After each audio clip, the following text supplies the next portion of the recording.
Stop! Hey, he's got a gun! Shots fired, I've been hit! In the heat of the moment, when armed robbers and dangerous offenders hit the streets, police officers sometimes face no choice but to draw their weapons. These criminals, often indifferent to the consequences, are ready to kill or be killed. Yet, officers stand prepared to counteract such threats with decisive action. Join us as we explore 15 gripping instances where officers, caught on video, had to fire shots to uphold the law. Our first case takes us to August 1, 2017, when 25-year-old Miguel Salas found himself at the center of a dramatic and unforeseen confrontation with law enforcement. It all began with what seemed to be a routine investigation. A 911 call reported a stolen phone, which had been tracked to the vehicle Salas was in. Las Vegas police officer Nelson and his partner approached Salas, who was still inside his truck, asking for his ID and requesting that he step out of the vehicle. Salas, adamant about his innocence, refused to comply, setting the stage for a tense standoff. As the officers continued their attempts to de-escalate the situation, Officer Nelson decided to call for backup, anticipating a potential escalation. What followed was something no one could have predicted. In a sudden and violent turn, Salas reached for a Glock 23 beside his right leg and opened fire, hitting both officers.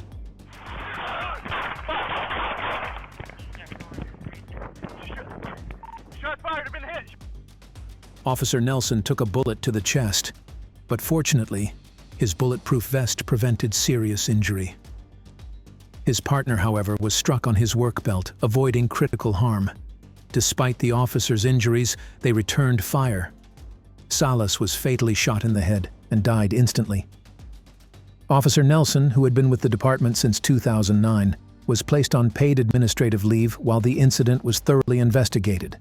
This unexpected and tragic outcome is just the beginning. The 730-mile journey of fraternal betrayal.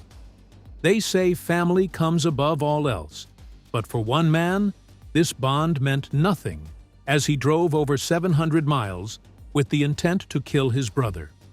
This harrowing tale begins with Jeffrey Roberts, who traveled 730 miles from his home in California to his brother Scott's front door. When Scott answered, he greeted his brother warmly. Hey, what's up? What are you doing? Come to the case, we came by to see Mom. Unaware of the dark intentions behind the visit. The brothers had been estranged for years, a fact unknown to Scott as he welcomed Jeffrey onto his porch. What followed was shockingly brutal. After just 30 seconds of seemingly benign conversation, Jeffrey pulled out a pistol and fatally shot his brother, a chilling echo of the biblical story of Cain and Abel. The violent scene was captured on home security footage depicting the cold-blooded murder. The horror didn't end there. A neighbor, alarmed by the sound of multiple gunshots, quickly called 911. Meanwhile, Jeffrey continued his rampage. He shot his sister-in-law and set road flares inside the house, igniting a fire that quickly spread. The scene was one of chaos and destruction by the time the police arrived. A fierce gunfight ensued, ending with Jeffrey's death. Amidst the tragedy, there was a glimmer of hope. Scott's sister-in-law survived the attack and is now on the path to recovery. The fatal encounter in Fairfax County. In Virginia's Fairfax County, an officer noticed a U-Haul truck with possibly stolen license plates, unaware of the imminent danger. When he stopped the driver at a gas station, he had no idea how perilous the situation would become. The officer initiated a conversation, attempting to address the issue of the potentially stolen plates, but the driver refused to cooperate. Instead, he lunged for the officer's gun, sparking a desperate struggle. The officer pleaded with the driver to release the weapon, but his requests were ignored. The intense struggle continued, with both men grappling for control of the firearm. Amidst the chaos, the suspect managed to get back into the truck and put it in reverse. As the situation escalated, backup officers arrived on the scene. A brief pursuit ensued, ending at a nearby McDonald's, where a gunfight erupted between the suspect and the officers.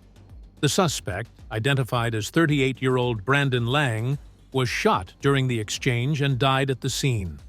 The officer sustained minor injuries and required medical attention, but was fortunate to have survived the encounter. Knife attack on Interstate 75. Our next gripping incident involves a man who pulled a knife on a police officer, leading to a tense and dangerous confrontation.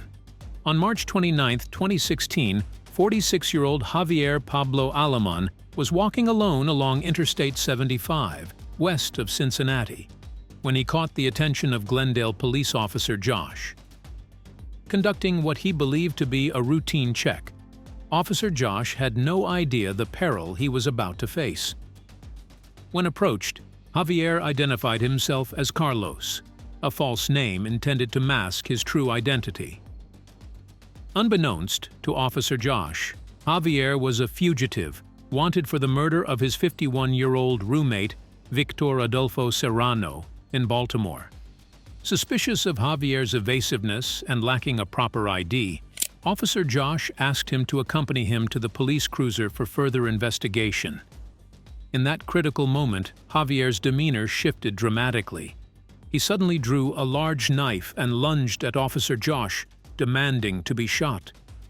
Reacting in self-defense, Officer Josh fired a round, striking Javier in the abdomen. Despite his injury, Javier continued to threaten the officer, shouting that he should be killed or that he would kill the officer. Officer Josh urgently called for backup as the situation escalated. Even with the arrival of additional officers, Javier refused to comply with commands, repeatedly advancing toward Officer Josh with the knife. The standoff became increasingly tense, with Officer Josh and his colleagues persistently ordering Javier to stay down and keep his distance. More than 8 officers eventually arrived at the scene. Despite their repeated commands, Javier, wounded and defiant, continued his aggressive behavior. The confrontation finally ended when officers subdued him with a stun gun and took him into custody.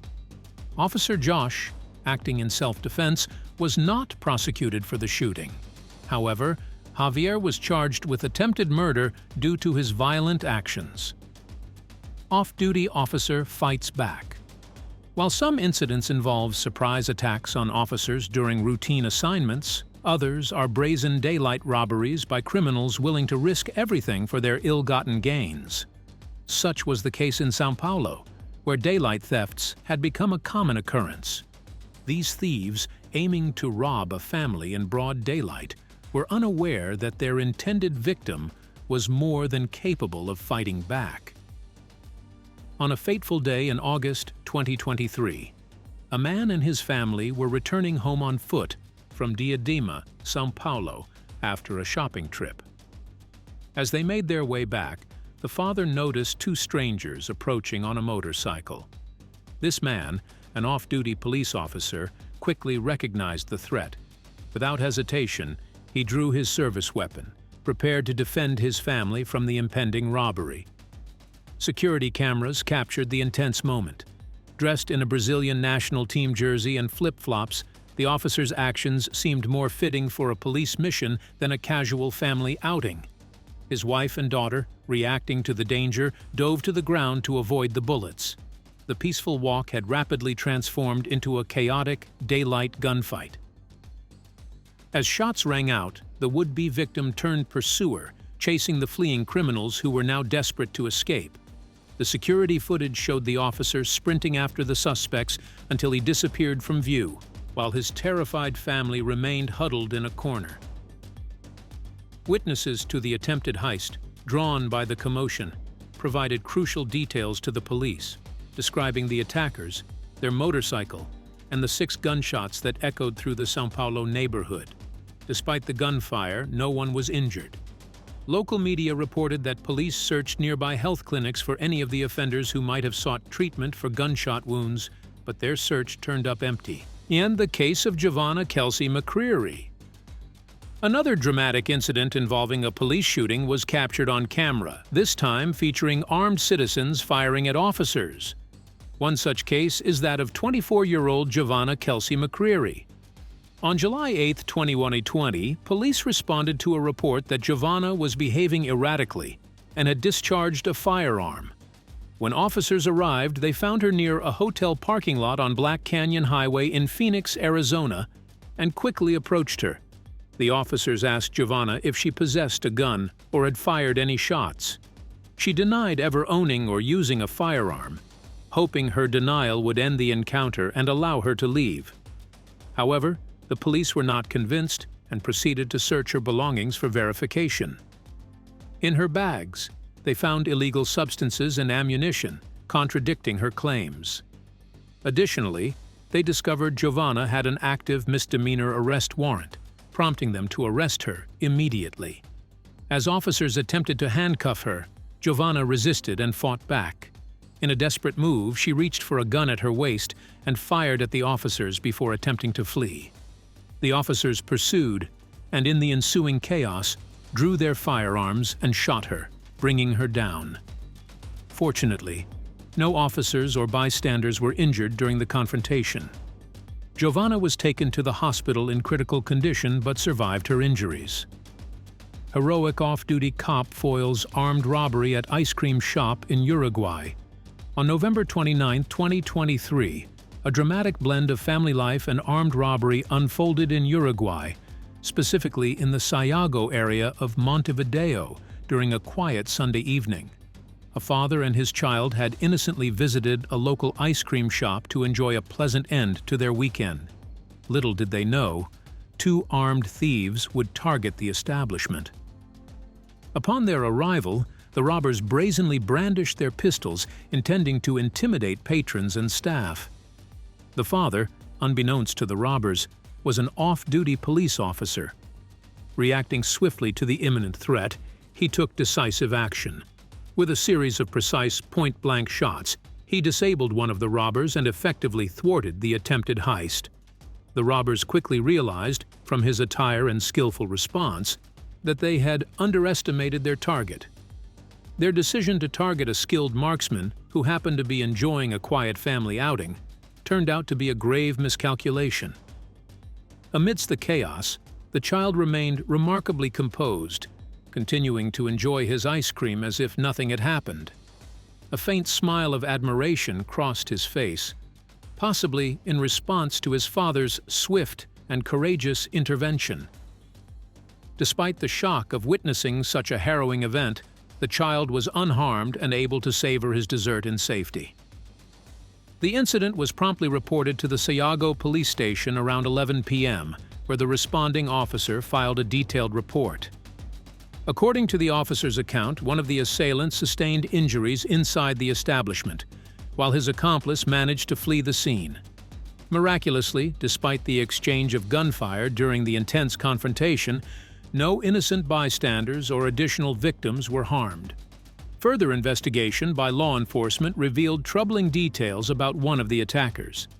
It was discovered that he had a criminal history involving homicide and firearms trafficking, adding a chilling context to the brazen robbery attempt.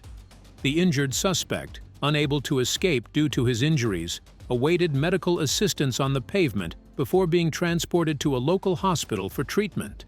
Despite the severity of his wounds, he survived the encounter and would face multiple serious charges stemming from his criminal record following medical recovery. Police officer shot in hand during traffic stop altercation. Another dramatic incident was captured on camera, depicting a tense confrontation between a police officer and a group of citizens. The police had pulled over a car containing two men and a woman. Concerned that the driver might attempt to flee, the officer instructed the driver to turn off the engine and place the keys in a visible spot as soon as he approached the vehicle. Shortly after, the officer directed the front seat passenger to stop rummaging through his pockets. Detecting the smell of marijuana emanating from the car, the officer requested the passenger to step out. Why? I told you to. Step out. The driver admitted to smoking marijuana but resisted the officer's order to exit the vehicle. Both the driver and the passenger were uncooperative, and when the officer attempted to open the car door from the inside, the situation took a violent turn. Unexpectedly, the officer was shot in the hand by one of the suspects, and his police radio was also struck by gunfire. Reacting quickly, the officer took cover behind his patrol vehicle, dropping his weapon in the process. He managed to retrieve his handgun from the ground and attempted to return fire, but his gun jammed due to his inability to grip it firmly because of the wound to his hand. Despite the malfunction, the officer continued to fire, fearing further shots from inside the car. In the midst of this chaos, the officer called for backup. The reinforcements arrived promptly, and the occupants of the car were apprehended. Routine traffic stop turns violent. On May 13, 2017, Douglas County Deputy Brad Prue pulled over a suspect, identified as 26-year-old Dayan Marcus Rivas Maestas, near County Line Road and Santa Fe Drive. What began as a routine traffic stop quickly escalated into a life-threatening situation. As the deputy approached the vehicle, the driver suddenly got out and charged at him with an unloaded rifle.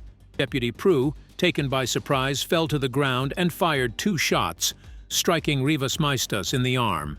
The immediate threat and the deputy's swift reaction underscored the intense danger he perceived.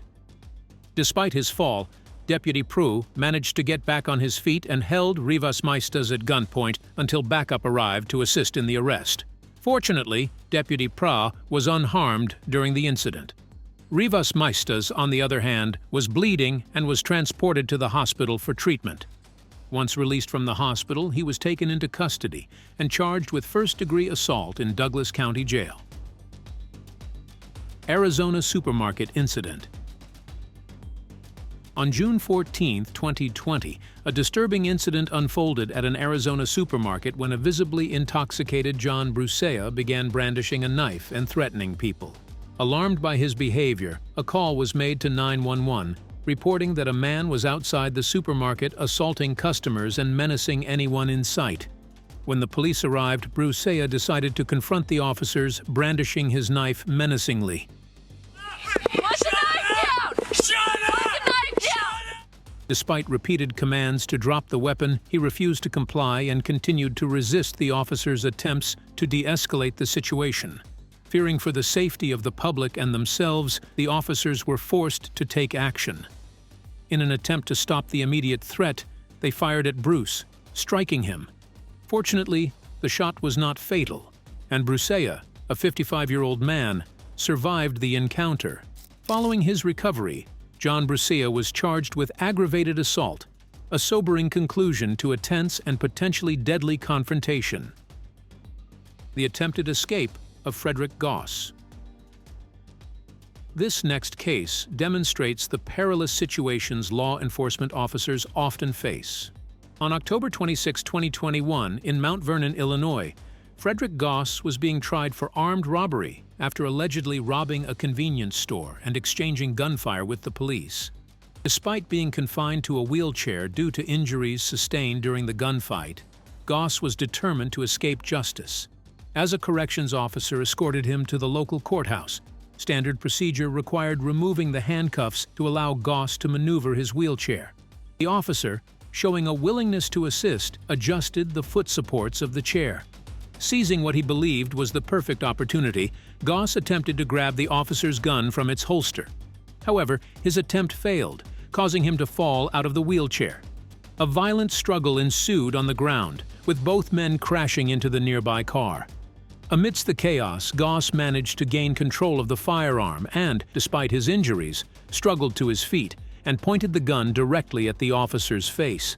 In a moment of high tension, a second officer arrived and, assessing the immediate threat, opened fire on Goss. The timely intervention saved the officer from serious injury and prevented a potentially fatal shooting. Goss survived the potentially lethal shooting, while the officer involved received minor medical attention. The deadly confrontation with Martel on an abandoned road. When Chicago police discovered a man dozing off in his SUV on July 26, 2018, he claimed he was just taking a quick nap. The officer needed to check if he was under arrest or had any outstanding warrants, but the man's story quickly began to unravel. When asked for his name, he provided one, but the officer couldn't find any record of it in the database of valid driver's licenses. King Henry Lincoln 4596. King Henry Lincoln 4596. Suspicious, the officer asked for a form of identification. Almost immediately, the man pulled a gun on the officer, triggering a desperate struggle for control of the weapon. The officer fought valiantly, fearing for her life as the situation escalated.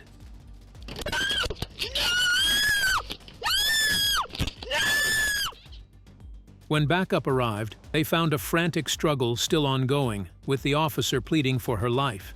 The backup officers moved in and neutralized the threat with a single shot, taking down the suspect, Martel.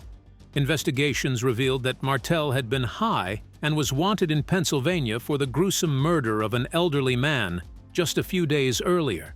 By 5 in the morning, police understood why Martel had been hiding on an abandoned road, leading to the fatal confrontation. Escalation in Valdosta.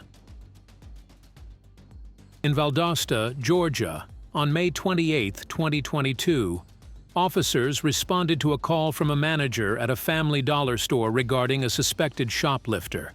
Upon arrival, they immediately recognized the suspect as Demetrius Brinson, known from previous theft incidents. Demetrius proceeded to make a series of poor decisions, seemingly believing he could evade capture. Despite his efforts, officers deployed a K-9 unit and began searching the neighborhood, eventually locating him. Following his arrest, emergency medical services, EMS, were called to assess Demetrius and provide aid to his distressed mother, who may have suffered a panic attack during the incident. The situation could have been avoided had Demetrius not fled from the officers. Now he faces multiple charges, including aggravated assault against an officer, attempted removal of a weapon from a public official, and obstruction of law enforcement officials. After receiving medical clearance, Demetrius was transported to the county jail for booking, where he awaits further legal proceedings. Ohio police encounter turns physical. This next case further demonstrates that wrestling with a police officer is never a good idea. In Ohio, law enforcement officer Stacy Wright pulled over 64-year-old David Kubek on suspicion of speeding along Lost Nation Road in the Willoughby neighborhood of Cleveland. When asked for his license, Kubek refused to cooperate, choosing instead to complicate the situation by getting out of his car. Officer Wright instructed him to sit down, but Kubek defied her orders and began to struggle with her. Have a seat. I'm not sitting. I'm not sitting! Back off! As the confrontation intensified, it became clear that Kubek was gaining the upper hand. Fortunately, backup soon arrived, and several Good Samaritans joined in to assist, ultimately subduing Kubek and pinning him to the ground. During the struggle, Officer Wright sustained minor injuries. David Kubek was subsequently charged with assault, resisting arrest, speeding, and failing to use a seatbelt. Desperate struggle in Cincinnati. In June 2016, Cincinnati police detained 27-year-old Thomas Robinson on suspicion of killing one young man and injuring another. Faced with the grim reality of his situation, Robinson saw only one way out. As he sat in an interrogation room, an officer approached to remove his handcuffs. Robinson's eyes quickly fixed on the officer's gun, and he seized the opportunity to make a desperate move. In a frantic struggle for the firearm, more officers rushed in and deployed tasers to subdue Robinson. Amid the chaos, Robinson begged the officers to kill him. Thankfully, despite the intense struggle and presence of a firearm, no one was fatally shot. Robinson was ultimately subdued and kept in custody, forced to face the consequences of his actions. What are your opinions on these startling incidents? Do you think the suspects received appropriate consequences, or do you believe the situations could have been managed differently? Share your thoughts in the comments section below.